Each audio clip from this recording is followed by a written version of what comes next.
दिल्ली में 10 नवंबर की शाम को एक धमाका होता है। शुरुआती जांच में इसे गैस सिलेंडर या फिर सीएनजी से जुड़ी दुर्घटना माना जा रहा था, लेकिन घटना स्थल की तीव्रता, सेंट्रल लोकेशन और धमाके से हुए नुकसान को देखकर शक बढ़ने लगता है। कई लोग इस धमाके में घायल हुए तो कुछ लोगों की जान चली गई। एक संवेदनशील और दुखद मामला ये उभर कर सामने आया। अब इस पूरी घटना से कुछ ही दूरी पर फरीदाबाद में कुछ लोगों को गिरफ्तार किया जाता है। अब जिन लोगों के पास विस्फोटक बनाने की सामग्री मिली, उन्हीं लोगों के पास से अमोनियम नाइट्रेट जैसी सामग्रियां भी बरामद हुई। रिपोर्ट ये कहती है कि बरामदगी की मात्रा काफी ज्यादा थी।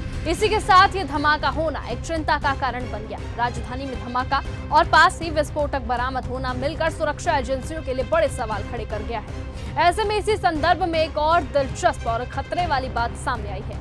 घटना के 2 दिन पहले ही दिल्ली के इंदिरा गांधी अंतर्राष्ट्रीय हवाई अड्डे पर तकनीकी गड़बड़ी के कारण लगभग 800 से ज्यादा फ्लाइट्स प्रभावित हुई थी।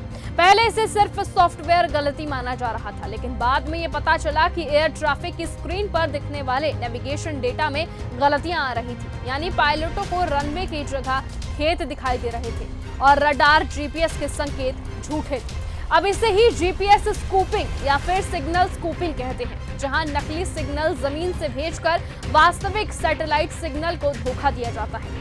आसान भाषा में अगर इसे कहें तो जैसा आप गाड़ी में नक्शे के भरोसे चलते हैं, ठीक उसी तरह जहाज भी हवा में नेविगेशन सिस्टम पर निर्भर करता है। और जब ये सिस्टम झूठा डाटा देता है तब विमान भटक सकते हैं और परिस्थिति बेहद ही खतरनाक बन जाती है। ऐसे में एरो टेक्निकल सुरक्षा के लिहाज से ये मामला कम नहीं है।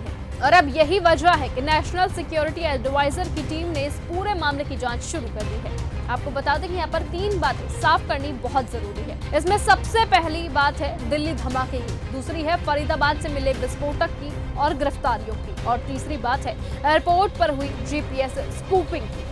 ये घटनाएं एक दूसरे से जुड़ी हो सकती हैं या फिर नहीं, ये जांच का विषय है, लेकिन संयुक्त रूप से देखा जाए तो ये संकेत देते हैं कि हमारे ऊपर एक समन्वित और चिंताजनक खतरे की परत मौजूद है, चाहे वो आतंकी साजिश हो या साइबर सुरक्षा पर हमला। प्रधानमंत्री ने तो साफ कह दिया है कि दोषियों को बख्शा नहीं जाएगा और सुरक्षा एजेंसियां हर एंगल से मामले की तह तक जा रही हैं। इसीलिए नागरिकों से भी अपील की गई है कि अफवाहों पर भरोसा ना किया जाए, आधिकारिक जानकारियों का इंतजार करें और अगर किसी संदिग्ध गतिविधि की जानकारी है तो उसे तुरंत स्थानीय अधिकारियों को सूचित करें। साथ ही आपको बताएं कि अब इन सभी चीजों से ये बात भी निकलकर सामने आ रही है कि दिल्ली धमाके से पहले क्या एयरपोर्ट को उड़ाने की साजिश रची जा रही थी, क्या एयरपोर्ट को दहलाने की साजिश आतंकियों के द्वारा रची जा रही थी। लेकिन जब उनकी वो चीज कामयाब नहीं हो पाई तब क्या उन्होंने सीधा दिल्ली को चुना? क्या वो दिल्ली को और ज्यादा नुकसान पहुंचाने की फिराक में थे? बहरहाल इन सभी सवालों का जवाब अभी पुलिस और एनआईए की पूरी टीम जांच रही है और इन सवालों का जवाब कब तक मिलेगा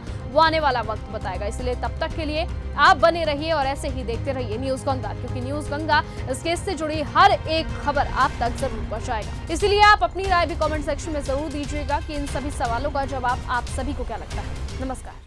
अगर आपको यह हमारा वीडियो पसंद आया हो तो इसे लाइक और शेयर करना बिल्कुल ना भूलें। साथ ही हमारे चैनल न्यूज गंगा को सब्सक्राइब और फॉलो जरूर करें ताकि देश और दुनिया की हर बड़ी खबर आप तक सबसे पहले पहुंचे।